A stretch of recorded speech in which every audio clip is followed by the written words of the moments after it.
Hi friends, welcome to my YouTube channel. ಇವತ್ತಿನ ಬೆಳಗಿನ vlog ಬಂದು ನಾನು ಎಳ್ನೀರನ್ನ ನೆನ್ನೆ ನೈಟೇ ತೊಗೊಂಡು ಬಂದು ಅದಕ್ಕೆ ಕಲ್ಸಕ್ಕರೆ ಹಾಕಿ ಇಟ್ಟಿದ್ದೆ. ಹಂಗೆ ಹಾಕಿಡೋದ್ರಿಂದ ತುಂಬಾ ಒಳ್ಳೆಯದು ಹೆಲ್ತ್ಗೆ. ವಾರಕ್ಕೆ ಒಂದು ಸಲ ಇಲ್ಲ 2 ಸಲನಾದರೂ ಕುಡಿಯೋದ್ರಿಂದ ತುಂಬಾ ಹೆಲ್ಪ್ ಆಗುತ್ತೆ. ಹಾಗಾಗಿ ಅದಕ್ಕೆ ಕಲ್ಸಕ್ಕರೆ ಹಾಕಿಬಿಟ್ಟು ರಾತ್ರಿಯೇ ನೆನೆಸಿಟ್ರೆ ಬೆಳಗ್ಗೆ ಎದ್ದು ಕುಡಿಬೋದು. ದೇಹಕ್ಕೆ ಕೂಡ ತುಂಬಾ ತಂಪು. ಅದು ನೋಡಿ ಈ ಥರ ಆಗಿದೆ ಎಳ್ನೀರು. ಇದನ್ನು ಸ್ವಲ್ಪ ಬೆಳಗ್ಗೆ ಖಾಲಿ ಹೊಟ್ಟೆಲೇ ಕುಡಿಯೋದ್ರಿಂದ ತುಂಬಾ ಒಳ್ಳೆಯದು. ಹಾಗಾಗಿ ನಾನು ಬೆಳಗ್ಗೆ ಎದ್ದ ತಕ್ಷಣವೇ ಖಾಲಿ ಹೊಟ್ಟೆಲೇ ಕುಡಿಯೋಣ ಅಂತ ಅಂದ್ಬಿಟ್ಟು ಕುಡಿತಾಯಿದ್ದೀನಿ. ಮತ್ತು ಬೆಳಗಿನ ಟಿಫನ್ಗೆ ನಾನು ಇಡ್ಲಿ, ವಡೆ, ಸಾಂಬಾರು, ಚಟ್ನಿ ಮಾಡೋಣ ಅಂತ ಅಂದ್ಕೊಂಡಿದ್ದೆ.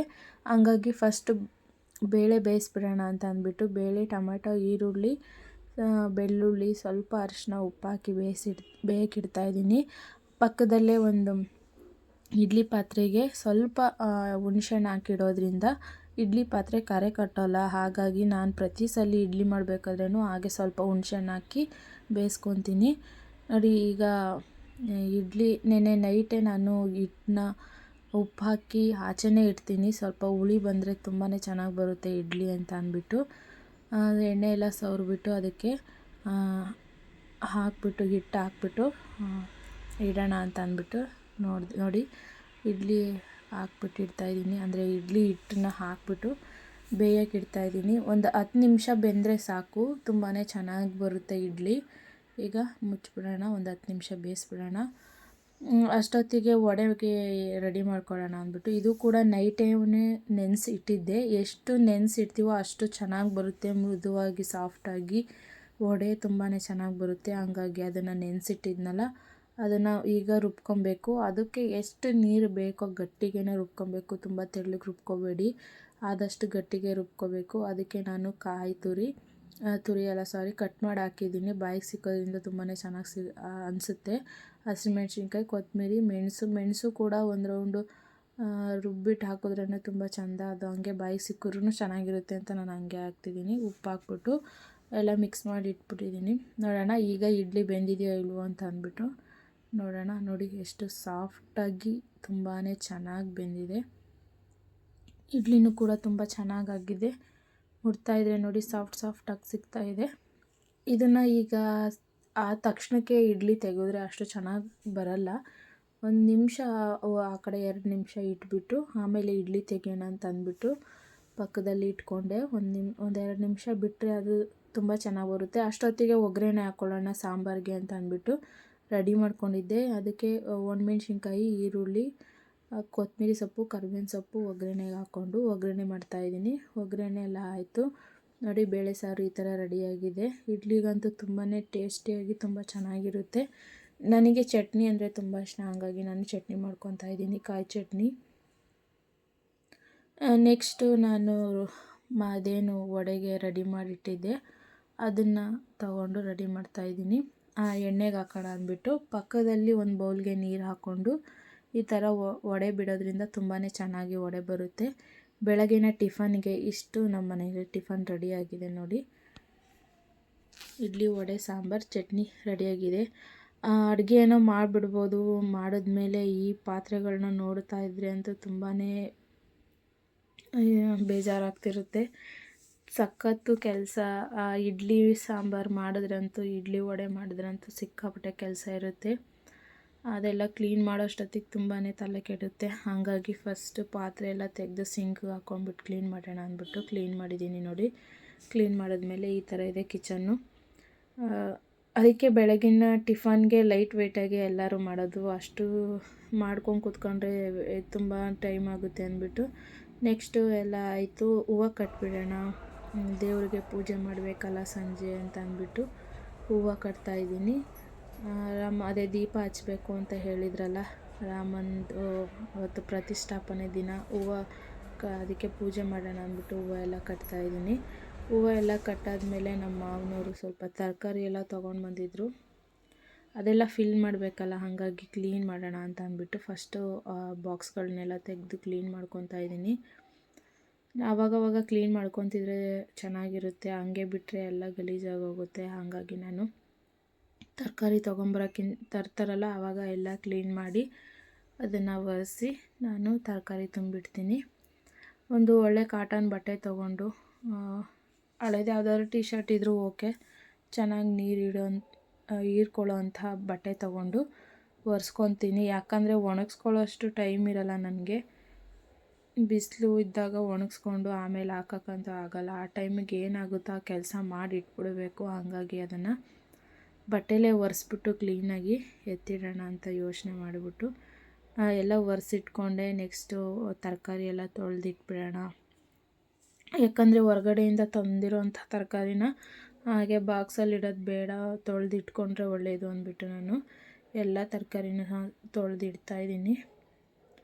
ಹಾಗೆ ಕ್ಲೀನ್ ಮಾಡಿ ಇಟ್ಕೊಂಡ್ರೂ ಸ್ವಲ್ಪ ಹೆಲ್ಪ್ ಆಗುತ್ತೆ. ಆ ಟೈಮಿಗೆ ಅಡುಗೆ ಮಾಡಬೇಕಾದ್ರೆ ಬಿಡಿಸ್ಕೊಂಡು ಕೂತ್ಕೊಳ್ಳೋ ಅಗತ್ಯನೇ ಇರಲ್ಲ. ಹಾಗಾಗಿ ಒಂದೇ ಸಲ ಕ್ಲೀನ್ ಮಾಡಿ ಇಟ್ಕೊಬಿಡೋಣ ಅಂತ ಅಂದ್ಬಿಟ್ಟು ಕ್ಲೀನ್ ಮಾಡ್ತಾಯಿದ್ದೀನಿ.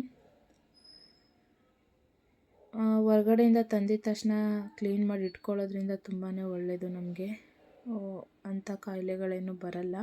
ಹಾಗಾಗಿ ಕ್ಲೀನ್ ಮಾಡಿ ಇಟ್ಕೊತಾ ಇದ್ದೀನಿ. ನೆಕ್ಸ್ಟು ಅದೆಲ್ಲ ತೊಳೆದು ಎಲ್ಲ ಕ್ಲೀನ್ ಮಾಡಿಬಿಡೋಣ ಅಂತ ಅಂದ್ಬಿಟ್ಟು ಯೋಚನೆ ಮಾಡಿಕೊಂಡು ತೊಳೆದಿದ್ನಲ್ಲ ಆ ಬಾಕ್ಸಿಗೆ ಎಲ್ಲ ಫಿಲ್ ಮಾಡಿಬಿಡೋಣ ಅಂದ್ಬಿಟ್ಟು ಫಿಲ್ ಮಾಡೋಣ ಅಂತ ಮಾಡ್ತಾಯಿದ್ದೀನಿ. ಇದೆಲ್ಲ ತೊಳೆದ ಮೇಲೆ ಮಾಡೋಣ ಅಂದ್ಬಿಟ್ಟು ಸುಮ್ಮನೆ ಅದೇ.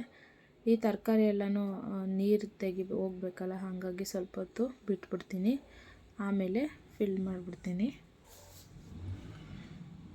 ನೋಡಿ ಎಲ್ಲ ಕ್ಲೀನ್ ಆಯಿತು. ಈಗ ಒಂದೊಂದೇ ತರಕಾರಿನ ಸ್ವಲ್ಪ ಹೊತ್ತೆಲ್ಲ ಆದಮೇಲೆ ಎಲ್ಲ ಫಿಲ್ ಮಾಡಿಡ್ತಾಯಿದ್ದೀನಿ.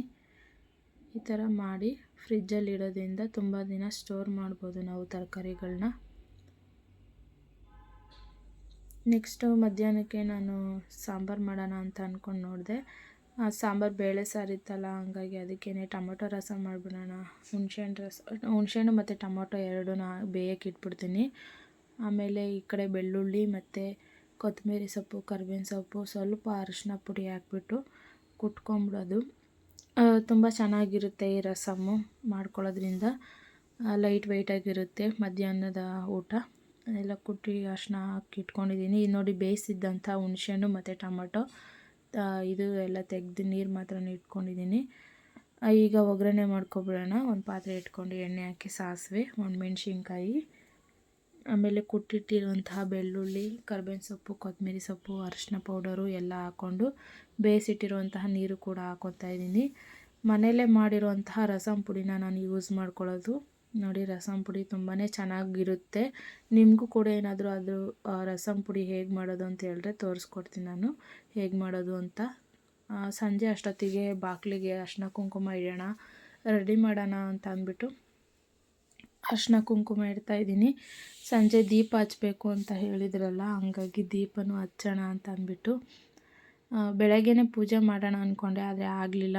ಸಂಜೆ ಮಾಡೋಣ, ದೀಪ ಹಚ್ಬೇಕಾದ್ರೂ ಈಸಿ ಆಗುತ್ತೆ ಅಂದ್ಬಿಟ್ಟು ಬಾಗಿಲಿಗೆಲ್ಲ ತುಂಬ ಚೆನ್ನಾಗಿ ರಂಗೋಲಿ ಬಿಡೋಣ ಅಂತ ಅಂದ್ಬಿಟ್ಟು ಕೂತ್ಕೊಂಡು. ಸಂಜೆ ಟೈಮು ಅಂದರೆ ತುಂಬಾ ನೆಮ್ಮದಿಯಾಗಿ ಕೂತ್ಕೊಂಡು ಮಾಡ್ಬೋದು.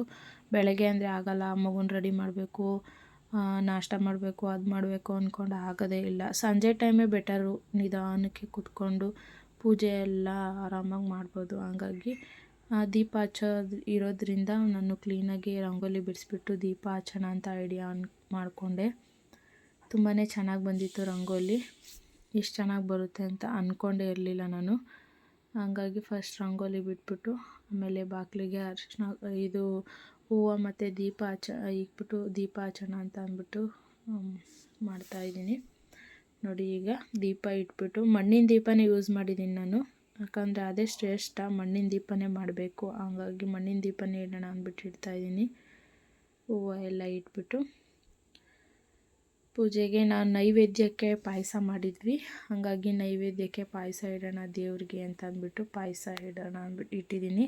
ನೋಡಿ ತುಳಸಿ ಕಟ್ಟೆಗೆ ಕೂಡ ನಾನು ದೀಪ ಹಚ್ಚಿ ಕ್ಲೀನಾಗಿ ರೆಡಿ ಮಾಡಿದ್ದೀನಿ. ಬಾಗಿಲು ಕೂಡ ಈ ಥರ ರೆಡಿ ಮಾಡಿ ದೀಪ ಹಚ್ಚಿದ್ದೀವಿ. ನೋಡಿ ನಾವು ದೀಪ ಹಚ್ಚಿ ಪೂಜೆ ಎಲ್ಲ ಮಾಡಿದ್ವಿ. ರಾಮನ ನೆನೆಸ್ಕೊಂಡು ಜೈ ಶ್ರೀರಾಮ್ ಅಂದ್ಕೊಂಡು ಎಲ್ಲ ಪೂಜೆ ಮಾಡಿ ಮುಗಿಸಿದ್ವಿ. ನೋಡಿ ಆ ಫೋಟೋ ಒಂದು ಚಿಕ್ಕದು ಅಂಟಿಸೋದು ಕೊಟ್ಟಿದ್ರಲ್ಲ, ಅದನ್ನೇ ಇಟ್ಬಿಟ್ಟು ಪೂಜೆ ಮಾಡಿಬಿಟ್ಟಿದ್ದೀನಿ. ನೆಕ್ಸ್ಟ್ ನಾನು ರಾತ್ರಿಗೆ ಇದು ಎಣ್ಗಾಯಿ ಮಾಡೋಣ ಅಂದ್ಬಿಟ್ಟು ಬದನೆಕಾಯಿ ಮಾಡ್ಕೊಂಡಿದ್ವಿ ಚಪಾತಿಗೆ, ತುಂಬ ಚೆನ್ನಾಗಿರುತ್ತೆ ಅಂತ. ಆಮೇಲೆ ರಸಮ್ ಮಾಡಿದ್ನಲ್ಲ, ಅನ್ನ ರಸಮ್ಮು ಮತ್ತು ಚಪಾತಿ, ಬದನೆಕಾಯಿ ಮಾಡ್ಕೊಂಡಿದ್ವಿ ರಾತ್ರಿ ಊಟಕ್ಕೆ. ಚಪಾತಿಗೂ ಎಣ್ಗಾಯಿಗೂ ಕಾಂಬಿನೇಷನ್ ತುಂಬಾ ಚೆನ್ನಾಗಿರುತ್ತೆ. ಇಷ್ಟಕ್ಕೆ ಇಲ್ಲಿನ ವ್ಲಾಗ್ ಮುಗೀತು. ನೆಕ್ಸ್ಟ್ ವ್ಲಾಗಲ್ಲಿ ಸಿಗೋಣ. Thank you. ಬಾಯ್.